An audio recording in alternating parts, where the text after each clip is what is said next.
Quelle religion vous avez travaillé? Qu'apprend-on dans le cours éthique et culture religieuse? Les différentes religions et leur culture, dit le programme. Mais ce n'est pas l'opinion de cette sociologue qui affirme que les jeunes sont plutôt victimes d'endoctrinement. Les objectifs ne sont pas pédagogiques, ils sont politiques. Des objectifs politiques, explique l'ancienne candidate péquiste, parce qu'on montre essentiellement aux jeunes à faire des accommodements.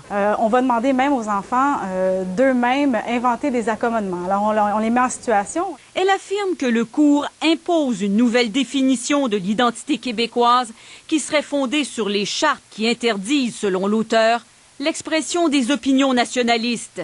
Dans ce contexte, dit-elle, le cours doit être aboli.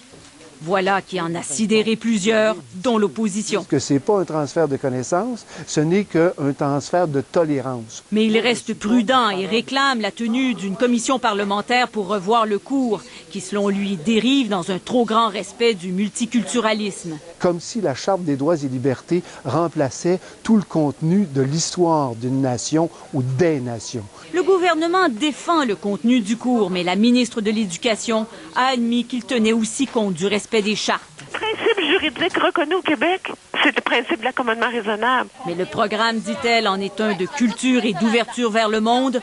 Un des concepteurs du programme est d'ailleurs abasourdi par les conclusions de cette étude.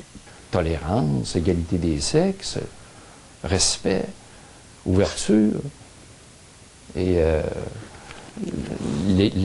la valorisation de projets qui favorisent le vivre ensemble. Qu'est-ce qui n'est pas bon là-dedans? L'étude est parrainée par l'Institut de recherche sur le Québec, un organisme partisan qui a le même directeur général que le Mouvement national des Québécois. Martine Biron, Radio-Canada, Québec.